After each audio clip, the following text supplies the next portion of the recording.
tubayeho neza, tubayeho kwitabwaho. Mu mwaka w'igihumbi 1995 nyuma ya Jenoside yakorewe Abatutsi, mu mwaka w'igihumbi 1994 nibwo urugo rw'amahoro rwa Mukarange rwatangiye ubutumwa bwo kwita ku bafite ibibazo bitandukanye birimo no kubura imiryango kuri bamwe. Harerimana Joseph w'imyaka 42 y'amavuko watangiranye n'uru rugo nyuma yo kuburana n'umuryango we ndetse akanagira n'ikibazo cy'uburwayi bw'ingingo bwabaye karande, avuga uko yisanze muri uru rugo ndetse n'uko yabyakiriye akimara kwisanga muri uru rugo. Muri Jenoside yakorewe Abatutsi mu 1994 naje gutandukana n'umuryango, urahunga, sinamenya aho werekeje bitewe no ku bushobozi bwanjye bwo kugenda bwari buke.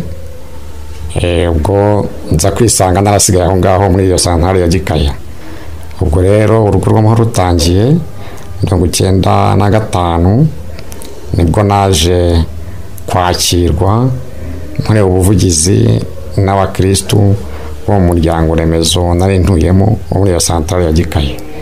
Ubwo rero nza kugera hano mu rugo rw'amahoro, ntagira urugendo rwo kwafashirizwa gutyo. Byarandenze bakimbwira yuko ngiye kujya mu rugo rw'amahoro, sinari mazi, sinari nduzi, ariko bansabye icyo numva nafashwa.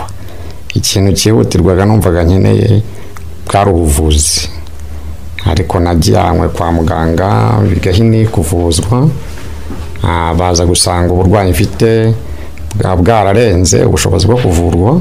Mu gihe yahoraga mu gihirahiro yibaza ku iherezo ry'ubuzima bwe, yakundaga kuririmba iyi ndirimbo. Indangizwa urugendo nzaririmba. Harerimana Joseph avuga kuko bitaweho bituma baramaze kwiyakira kandi bagashimishwa iteka no kubona bahabwa ubufasha bunyuranye buba bwaturutse hirya no hino. Tubayeho neza, tubayeho kwitabwaho n'abakorerabushake bo muri paruwasi ya Mukarange n'abaturuka hirya no hino mu yandi maparuwasi anyuranye mu gihugu.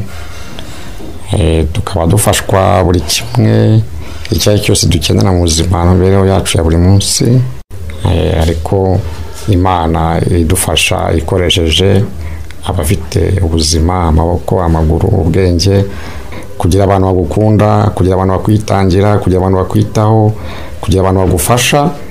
Ibyo biguha kumva wiyakiriye, bikurinda ibibazo, bikurinda ubwihebe, bikurinda agahinda, kubera ko uba witaweho, ukunzwe, uhabwa buri icyo ari cyose ukeneye, bigatuma nawe bahumva unezerewe kandi ubuzima urimo butakuremereye ku buryo bukomeye.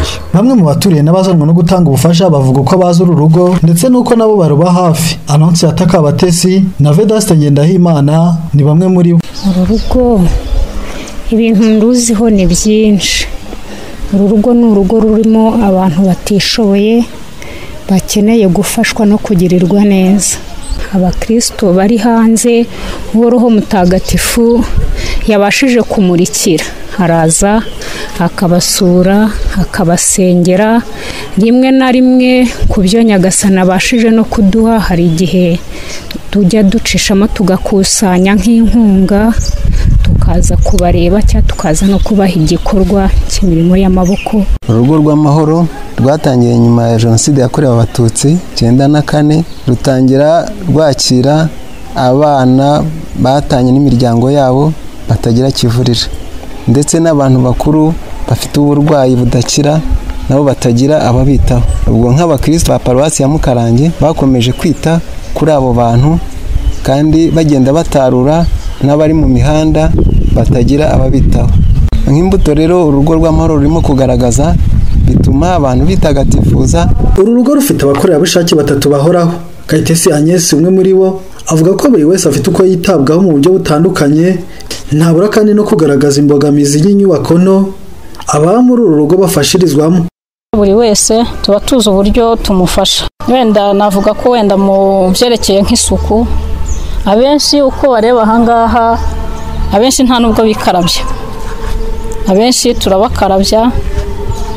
Ushobora kubona umuntu wenda agenda akavuga, ariko ibyo ngibyo atabyikorera, turabafurira, mbese ikintu cyitwa isuku icyo ari cyo cyose turakibakorera. Icyo mbona kiba kiri imbere kuba wenda bafite ibyishimo, kubaganiriza, kubavuza, ibyo ngibyo bibatera ibyishimo, ukabona ko bishimye nabo kandi ko bafite ubuzima. Dufite abana tuba twarashyingiye baba bararewe mu rugo rw'amahoro, ntabwo dushobora kubona twabona wenda nk'aho twashyira abandi bantu, kubera ko dufite nta handi abandi bakaza ntitwabona aho tubashyira. Ubona ko inyubako nayo ari ntoya, ari ibishoboka twabona ubufasha. Umoniye w'ingo z'amahoro za Diyoseze ya Kibungo Padiri Victor Bizimana asobanura byimbitse urugo rw'amahoro ndetse akanagaragaza ibigenderwaho kugira ngo umuntu abe yafashirizwa muri uru rugo. Urugo rw'amahoro ni igikorwa cya Diyoseze ya Kibungo, igikorwa cy'urukundo cyakira abagabo, abagore, abana ndetse n'ikirobanura umuntu wese udafite epfo na ruguru. Abantu bagerageje gufasha bikabananira, aza mu rugo rw'amahoro rukamwakira, ariko aturutse mu muryango remezo.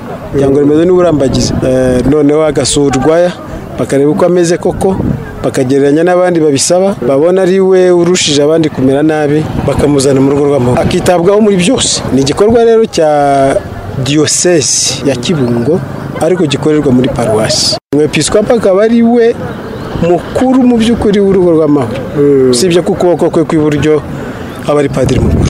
Abashijwe ku musaruro n'imishinga Diyoseze ya Kibungo ifite ingo z'amahoro, Padiri Victor Bizimana yagize icyo atangaza muri aya magambo.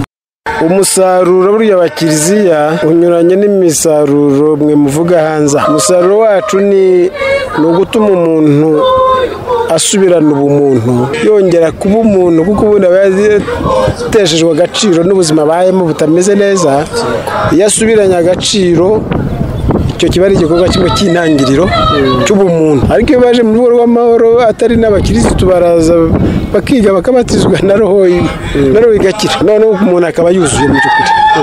N'icyo ngicyo dukora ni ugutuma uwari umeze nabi mu mibereho isanzwe afatwa neza, akagarura icyizere cy'ubuzima, noneho n'iyobokamana rikabona aho rifata. Imishinga mishyashya ntabwo ari imishinga ibyara amafaranga. Nanone twumve neza, abantu dufasha imishinga iba igamije gutuma ubuzima bwabo burushaho kuba bwiza.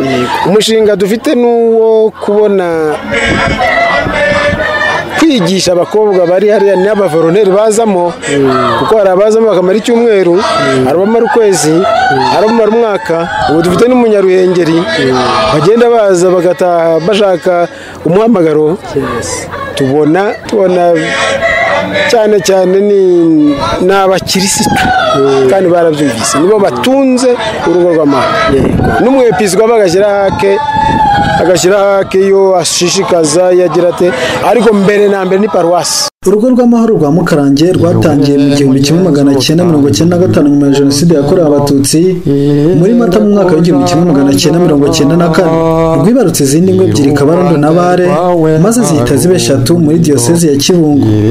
Abasaga 122 baciye muri uru rugo, kuri ubu hakaba hari abagera kuri 15 bitabwaho umunsi ku wundi. Diyoseze ya Kibungo yashyizeho gahunda ihamye yo kwita kuri izi ngo mu buryo bwa za duwayene, biza bisanga inkunga y'uturere n'iz'abakirisitu hirya no hino, tutibagiwe n'isanzwe itangwa n'abataliyani ariko iri mu nzira zo guhagarara. Pascal Habineza, Radio Maria Rwanda, Diyoseze ya Kibungo, Paruwasi Mukarange.